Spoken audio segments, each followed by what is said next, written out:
ಬೆಳ್ಳಿ ಮೋಡದ ಅಂಚಿನಿಂದ ಮೂಡಿ ಬಂದ ಆಶಾಕಿರಣ. ಹೂವು ಚೆಲುವೆಲ್ಲ ನಂದೆಂದಿತು, ಹೂವು ಚೆಲುವೆಲ್ಲ ನಂದೆಂದಿತು.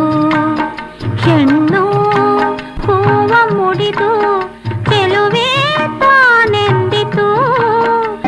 14 ವರ್ಷ ವನವಾಸದಿಂದ ಮರಳಿ ಬಂದಳು ಸೀತೆ, ಮರಳಿ ಬಂದಳು ಸೀತೆ. ಬೆಳ್ಳಿ ಮೋಡ, ಶರಪಂಜರ, ಹೂವು ಹಣ್ಣು, ಹಣ್ಣೆಲೆ ಚಿಗುರಿದಾಗ, ಕಂಕಣ ಈ ಮಹಾನ್ ಚಲನಚಿತ್ರಗಳು ಕನ್ನಡಿಗರ ಮನಸ್ಸಿನಲ್ಲಿ ಒಂದು ಶಾಶ್ವತವಾದ ಸ್ಥಾನವನ್ನೇ ಪಡೆದಿದೆ. ಈ ಎಲ್ಲ ಜನಪ್ರಿಯ ಹಾಗೂ ಯಶಸ್ವಿ ಚಿತ್ರಗಳಲ್ಲಿ ಒಂದು ವಿಶೇಷತೆ ಇದೆ.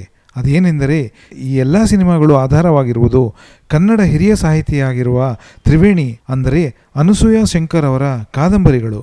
ಬೆಂಗಳೂರಿನ ಓಂಕಾರ್ ಪಬ್ಲಿಷರ್ಸ್ ತ್ರಿವೇಣಿಯವರ ಜನಪ್ರಿಯ ಕೃತಿಗಳ ಸರಣಿಗಳನ್ನು ತ್ರಿವೇಣಿ ಸೀರೀಸ್ ಅಥವಾ ತ್ರಿವೇಣಿ ಸಂಗಮ ಪುಸ್ತಕಗಳ ಮೂಲಕ ನಮ್ಮೆಲ್ಲರ ಕೈ ಸೇರಿಸಿದ್ದಾರೆ. ತ್ರಿವೇಣಿ ಸಂಗಮ ಸಂಪುಟ 1 ಇದರಲ್ಲಿ ಬಾನು ಬೆಳಗಿತು, ಸೋತು ಗೆದ್ದವಳು ಹಾಗೂ ಬೆಳ್ಳಿ ಮೋಡ ಕಾದಂಬರಿಗಳು ಅಡಕವಾಗಿದ್ದರೆ, ತ್ರಿವೇಣಿಯವರ ಇನ್ನಿತರ ಹಲವು ಜನಪ್ರಿಯ ಕಾದಂಬರಿಗಳು ಸಹ ಓಂಕಾರ್ ಪಬ್ಲಿಷರ್ಸ್ ಅವರಿಂದ ಅಂದವಾಗಿ ಮುದ್ರಿಸಲ್ಪಟ್ಟಿದೆ.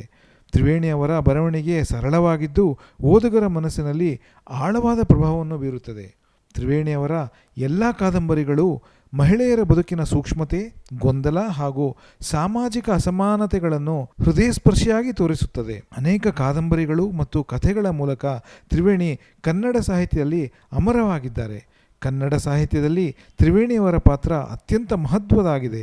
ಅವರು ತೋರಿದ ಮಾರ್ಗದಲ್ಲಿ ಅನೇಕ ಮಹಿಳಾ ಲೇಖಕಿಯರು ಬೆಳಕಿಗೆ ಬಂದಿದ್ದಾರೆ. ತನ್ನ 35 ವರ್ಷದ ಜೀವನದಲ್ಲಿ ತ್ರಿವೇಣಿಯವರು ಕನ್ನಡ ಸಾಹಿತ್ಯವನ್ನು ಅನೇಕ ಅಮೂಲ್ಯ ಕೃತಿಗಳಿಂದ ಶ್ರೀಮಂತಗೊಳಿಸಿದ್ದಾರೆ. 1928ರಲ್ಲಿ ಜನಿಸಿದ ತ್ರಿವೇಣಿ ಅಲ್ಪಾಯುಷಿಯಾದರೂ ಕಾದಂಬರಿಗಳ ಮೂಲಕ ಜನಮನ ಗೆದ್ದಿದ್ದಾರೆ ಹಾಗೂ ಅಜರಾಮರರಾಗಿದ್ದಾರೆ.